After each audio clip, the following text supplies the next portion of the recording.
एक राजा की कहानी से यह सीख जो जीवन बदल दे। एक राजा था जिसका नाम रामधन था। उनके जीवन में सभी सुख थे। राज्य का कामकाज भी ऐशो आराम से चल रहा था।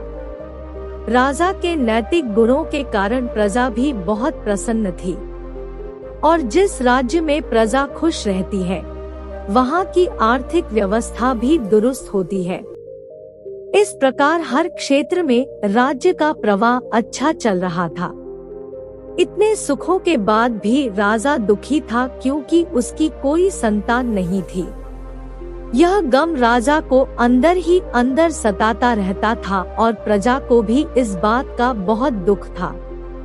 वर्षों के बाद राजा की यह मुराद पूरी हुई और उसे एक पुत्र की प्राप्ति हुई। पूरे नगर में कई दिनों तक जश्न मनाया गया। नागरिकों को राजमहल में दावत दी गई। राजा की इस खुशी में प्रजा भी झूम रही थी। समय बीतता जा रहा था। राजकुमार का नाम नंदन सिंह रखा गया। पूजा पाठ एवं काफी इंतजार के बाद राजा को संतान की प्राप्ति हुई थी, इसलिए उसे बड़े लाड प्यार से रखा जाता था। लेकिन अति किसी बात की अच्छी नहीं होती। अधिक लाड ने नंदन सिंह को बहुत बिगाड़ दिया था। बचपन में तो नंदन की सभी बातें दिल को लुभाती थी, पर बड़े होते होते यही बातें बदतमीजी लगने लगती है। नंदन बहुत ज्यादा जिद्दी हो गया था और उसके मन में अहंकार आ गया था। वो चाहता था कि प्रजा सदैव उसकी जय जयकार करे, उसकी प्रशंसा करे। उसकी बात ना सुनने पर वो कोलाहल मचा देता था।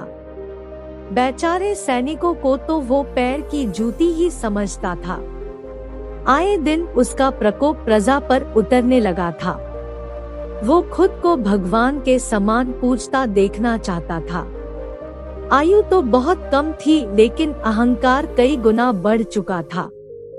नंदन के इस व्यवहार से सभी बहुत दुखी थे। प्रजा आए दिन दरबार में नंदन की शिकायत लेकर आती रहती थी, जिसके कारण राजा का सिर लज्जा से झुक जाता था। यह राजा के लिए एक गंभीर विषय बन चुका था। एक दिन राजा ने सभी खास दरबारियों एवं मंत्रियों की सभा बुलवाई और उनसे अपने दिल की बात कही कि वे राजकुमार के इस व्यवहार से अत्यंत दुखी है। राजकुमार इस राज्य का भविष्य है। अगर उनका व्यवहार यही रहा तो राज्य की खुशहाली चंद दिनों में ही जाती रहेगी। दरबारी राजा को सांत्वना देते हैं और कहते हैं कि आप हिम्मत रखें वरना प्रजा निसहाय हो जाएगी। मंत्री ने सुझाव दिया कि राजकुमार को एक उचित मार्गदर्शन एवं सामान्य जीवन के अनुभव की जरूरत है। आप उन्हें गुरु राधागुप्त के आश्रम भेज दीजिए। सुना है वहाँ से जानवर भी इंसान बनकर निकलता है। यह बात राजा को पसंद आई और उसने नंदन को गुरु जी के आश्रम में भेज दिया। अगले ही दिन राजा अपने पुत्र के साथ गुरु जी के आश्रम पहुँचे। राजा ने गुरु राधागुप्त के साथ अकेले में बात की और नंदन के विषय में सारी बातें कही। गुरु जी ने राजा को आश्वस्त किया कि वे जब अपने पुत्र से मिलेंगे तब उन्हें गर्व महसूस होगा। गुरु जी के ऐसे शब्द सुनकर राजा को शांति महसूस हुई और वे सहर्ष अपने पुत्र को आश्रम में छोड़कर राजमहल लौट गए। अगले दिन सुबह गुरु के खास चेले द्वारा नंदन को भिक्षा मांग कर खाने को कहा गया, जिसे सुनकर नंदन ने साफ इनकार कर दिया। चेले ने उसे कह दिया कि अगर पेट भरना है तो भिक्षा मांगनी होगी और भिक्षा का समय शाम तक ही है, अन्यथा भूखा ही रहना पड़ेगा। नंदन ने अपनी अकड़ में चेले की बात नहीं मानी और शाम होते होते उसे भूख लगने लगी, लेकिन उसे खाने को नहीं मिला। दूसरे दिन उसने भिक्षा मांगना शुरू किया। शुरुआत में उसके तीखी बोल के कारण उसे कोई भिक्षा नहीं देता था, लेकिन गुरुकुल में सभी के साथ बैठने पर उसे आधा पेट भोजन मिल जाता था। धीरे धीरे उसे मीठे बोल का महत्व समझ आने लगा और करीब 1 महीने बाद नंदन को भरपेट भोजन मिला, जिसके बाद उसके व्यवहार में बहुत से परिवर्तन आए। इसी तरह गुरुकुल के सभी नियमों ने राजकुमार में बहुत से परिवर्तन किए, जिसे राधा गुप्त जी भी समझ रहे थे। एक दिन राधा गुप्त जी ने नंदन को अपने साथ सुबह सवेरे सैर पर चलने कहा। दोनों सैर पर निकल गए। रास्ते में बहुत सारी बातें की। गुरुजी ने नंदन से कहा कि तुम बहुत बुद्धिमान हो और तुम्हें बहुत अधिक ऊर्जा है, जिसका तुम्हें सही दिशा में उपयोग करना आना चाहिए। दोनों चलते चलते एक सुंदर बाग में पहुंच गए, जहां बहुत सुंदर सुंदर फूल थे, जिनसे बाग महक रहा था। गुरुजी ने नंदन को बाग से पूजा के लिए गुलाब के फूल तोड़ने कहा।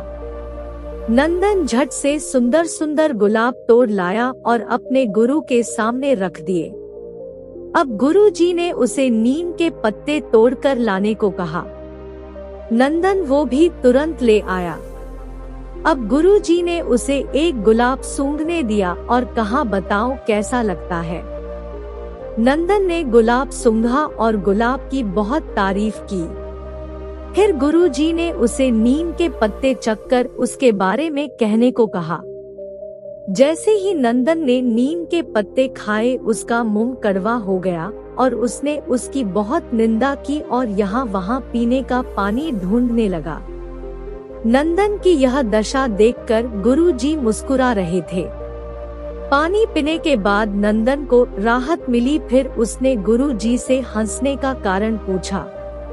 तब गुरुजी ने उससे कहा कि जब तुमने गुलाब का फूल सूंघा तो तुम्हें उसकी खुशबू बहुत अच्छी लगी और तुमने उसकी तारीफ की, लेकिन जब तुमने नीम की पत्तियां खाई तो तुम्हें वो कड़वी लगी और तुमने उसे थूक दिया और उसकी निंदा भी की। गुरुजी ने नंदन को समझाया, जिस प्रकार तुम्हें जो अच्छा लगता है तुम उसकी तारीफ करते हो, उसी प्रकार प्रजा भी जिसमें गुण होते हैं उसकी प्रशंसा करती है। अगर तुम उनके साथ दुर्व्यवहार करोगे और उनसे प्रशंसा की उम्मीद करोगे तो वे यह कभी दिल से नहीं कर पाएंगे। इस प्रकार जहाँ गुण होते हैं वहाँ प्रशंसा होती है। नंदन को सभी बातें विस्तार से समझ आ जाती है और वो अपने महल लौट जाता है। नंदन में बहुत परिवर्तन आता है और वो बाद में एक सफल राजा बनता है। गुरु की सीख ने नंदन का जीवन ही बदल दिया। वो एक क्रूर राजकुमार से एक न्याय प्रिय दयालु राजा बन गया। दोस्तों, इस कहानी से हमें यही शिक्षा मिलती है कि हम में गुण होंगे तो लोग हमें हमेशा पसंद करेंगे, लेकिन अगर हम अवगुणी हैं तो हमें प्रशंसा कभी नहीं मिल सकती।